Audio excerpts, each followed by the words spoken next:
We interrupt this program to bring you a severe weather update.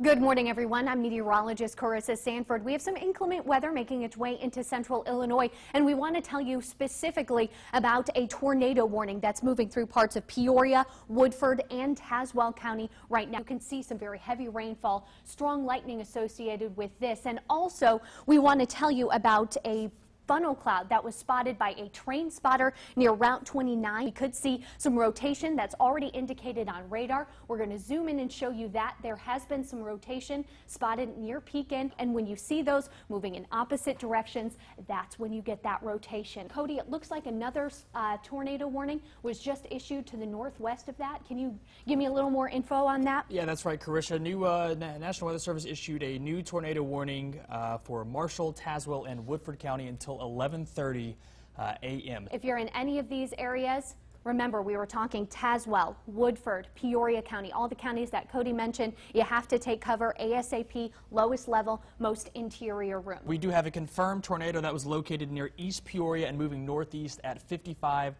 miles per hour. And that's that circulation we were just looking at. So if you're in Germantown Hills in about 5 minutes, the brunt of that storm is going to be in your area. Bayview Garden in about 5 minutes. Oak Ridge should be seeing that in about 8 minutes as well. We have just received confirmation of a large and potentially extremely dangerous tornado that's near Washington. That's moving to the northeast at 55 miles per hour. We're starting to see a bit of a hook developing right there. That's that rotation in the atmosphere that's allowing that rain to wrap around, and that's why we're getting this signature on the radar right now. North Wilmore Road in this purple right here. We're going to click. I'll get out of the way so you guys can see that. Grand Isle Drive, we've also got a major highway right there. Let's see, Washington Road moving right through the community. And again, this area is moving to the northeast at 55 miles per hour. So it's flying. Even if you live a bit farther up to the northeast from that, near Kruger Road, also near parts of Westminster Drive. We've also got North Main Street running right through Washington. As this continues to make its way up to the northeast, it's going to hit you, and it's going to hit very quickly. If you are in Metamora, that's going to be in your neck of the woods, likely within the next 10 minutes. So take cover there. You should also be taking cover in Roanoke, Low Point. We're really concentrating on Washington because that's where we're hearing reports of a very large, destructive tornado that's moving to the northeast at 55 miles per hour. So we want everyone to be safe. Make sure you take cover, lowest level, most interior room of your home. Cody, any more info we got over there? Let's see here. Yep, we have a local storm report just 4 miles south of Metamora. Emergency manager reports tornado at 11:11, a large tornado. Because we need everyone to be safe and taken care of. We're starting here, going up to the northwest at about 55 miles per hour. If you are in Roanoke, 10 minutes or less, that's going to be towards you. Benson, 15 minutes or less, that's going to be towards you. Metamora already getting hit with that right now. Take cover. Lowest level, most interior room of your home. And as you can see behind me, we just saw that radar updating. And like Cody said, 2 miles north of Roanoke. Where did that hook echo update to? 2 miles north of Roanoke. And we're seeing it moving to the northeast at 65 miles per hour, you said, Cody? That's right, it's 65 miles per hour. That means it's speeding up. So if you're in Roanoke, that's hitting you right now. Hopefully you're already in your safe spot. But Benson, Minonk, you need to think about going there as soon as possible because that's making its way to the northeast. We're going to see how far to the, about 5 to 6 miles down to the southeast of Rutland, and about how many miles? About 3 to 4 miles west of Minonk. That's where that core of rotation is hanging out. Again, this is moving very, very quickly. There we go. There's that update we were waiting for. You can see not quite as defined of a hook echo right now, which means it's starting to weaken. Cody, any other damage reports or anything coming in? That's right. Let's see here. We have National Weather Service in East Peoria reports tornado at 11 o'clock earlier, so homes damaged and power lines are down. We've covered that. Also, over in McLean County, near Bloomington, reports hail of quarter size. We just got another tornado warning issued for most of McLean County. That is until noon today. That also includes parts of Tazewell and Logan County, too. Check out this picture. Let's switch back over to the camera over in Uptown North. We can see, like you were mentioning, those howling winds, anywhere up to around 70 miles per hour. I mean, even the camera is shaking back and forth right now. The wind is making the rain pretty much come through sideways. I mean, you visibility is at a bare minimum right now. So if you can avoid being on the road, certainly need to be in your safe spot right now, as there is still a continuing tornado warning in McLean County. We do have Pekin Police Chief Mike Ethan is on the phone right now. And Chief Ethan, what can you tell us what's going on? Well, right now we are in the middle of evacuating homes due to gas leaks. We have kind of widespread damage on our north side. What we're doing is encouraging people to stay away from this area. If you don't have to come here, please do not. It's causing a major traffic issue as we're still trying to check homes for people and just keep people safe. So we have another storm system that's making its way through the area. So if you are being evacuated, you still want to stay vigilant. You still want to stay up on the weather, because it looks like we could see that part, which is right now under a severe thunderstorm warning until about 12:30. We could see wind gusts with this system upwards of 70 to 75 miles per hour. And we also, I'm being told, have our reporter Alexandra Suter, who is live on the phone with us in Washington. And hopefully, Lexi, that was one of the spots that we saw the tornado go through, that main path, that first line of storms. What are you seeing on the ground there? Karissa, yeah, we are in Washington, and I mean, just all in my sight of view is just houses are leveled. There's debris. We don't even know what street we're on because there are no signage. What I'm really smelling is gas. So a lot of people are starting to come into the area. Obviously, a lot of concerns for families, friends.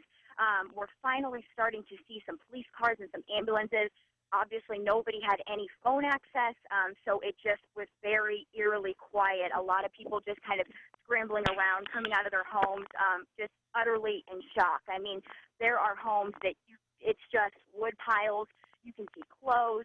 You can see metal. I mean, you name it. Trees gone. It's just completely destroyed is the only way I can describe it. We've got some pictures of Washington coming in. I'm going to step out so you can get a good look at these. This is exactly what Alexandra Suter was talking about. I mean, it looks like total destruction. There is wood and debris just about everywhere. When we say large and destructive tornado, this is the damage that we mean it can cause. I'm being told that we have video from Washington, so I'm going to step out and we'll pull that up. This Alexandra Suter is live in Washington. She's been in Washington all morning, and this just gives you an idea of the scope of how strong that tornado really was. We see a lot of light poles that have been pushed over, tons and tons of debris on the ground. We do not recommend that anyone outside of that area try to make their way in, because the smell of gas, you can see a lot of things that could come out of that type of destruction. Let's check in with Maria. What are you seeing, Maria, right now in East Peoria? Hi, Karissa. We are here on Springfield Road in East Peoria. We're just seeing a lot of damage, a lot of downed power lines, limbs down, a lot of damage to people's homes. And I just spoke with Mayor Dave Mingus, and he's asking everybody to stay out of the area right now. They said they're having a lot of trouble with gawkers, and so they're just saying that's very dangerous. There's a lot of downed power lines. We saw there's a new Twist building liquor store, and the power lines were sparking on the roof. So very dangerous situation right now. They're just asking people to stay away from this area if at all possible. What are folks saying down there? Have you been able to talk to anyone on the ground of what their experience was like? We have. We talked to people who just say it came on so quickly. A lot of people were still kind of, it's Sunday morning. A lot of people are home right now. They were, just kind of didn't expect it to be as bad as it was. I did talk to a grandmother who was staying with her son. She said she didn't have time to get her grandson. She said she didn't have time to get him down to the basement. She just wrapped him up in blankets, and she said they started praying, and miraculously their home was not hit while other homes around were. Check out this picture from Pekin as well. We've got that broke tornado. I mean, that's very clearly a funnel cloud rotation there. We saw that funnel reaching the ground, and we'll continue to see this storm system moving out. But I really want you to focus on this one, because right here, that wedge making its way through, and it just got stronger and it became larger. This picture from Washington, though, showing the extensive debris there. You can see a lot of people just standing around. Take a look at that white car on the right side of your screen. I'll zoom in right here. Take a look at this one. It's smashed. It has what looks like a tree on top of that. You can see a lot of other cars that just just wanted to point that one out. A lot of debris everywhere. Another one from Washington, that sedan, that black sedan, looks to be in someone's yard, and there's a lonely person standing in the middle of it. So we just want to express again that our hearts and our thoughts are with the people who have been affected by this. We want to say thank you for staying with us and staying on the live coverage. We appreciate you being here with WMBD 31. Eugene, are you there? Can you hear us? Yes, I can hear you. I apologize for that. Yeah, right now I'm actually on Truman Drive, which is just outside of Lakeside Cemetery in Pekin, where they have had some areas of significant damage. I'm looking right now at homes that have their roofs that have completely either fallen in or trees have fallen on top of them. What a lot of people are saying is that it just happened so quickly. Not that they didn't have warning or not that they couldn't see the clouds moving. Once it did happen, I don't think they were quite expecting for it to hit into their area.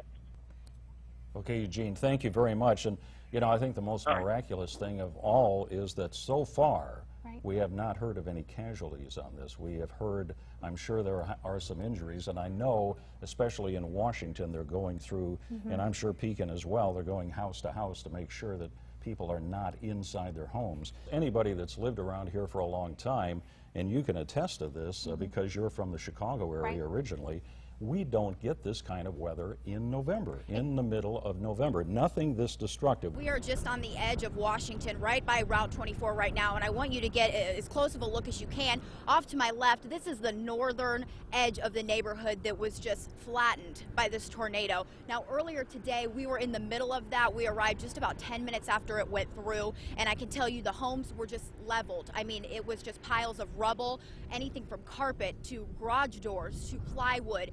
People were just searching for each other and really trying to see what happened. People came out of their houses and said they were just lucky to be alive after looking at their surroundings. Waiting for my wife and my daughter. They were going off to church somewhere, near Dunlap, so hopefully they're okay. My cell phone doesn't work. We're clearly, a good distance away, but we have found pieces of wood from people's homes. We found clothing items. I mean, people's belongings have traveled miles because of this storm. You can see here some pictures from viewers. Tons of people shouting out on Facebook. This one is in Washington. All of that debris there, really just devastating to see this this happening so close to home. And again, of course, our thoughts and prayers go out to those guys, but there's no leaves, there's no branches, there's no bark on that tree. That goes to show you how powerful those winds are.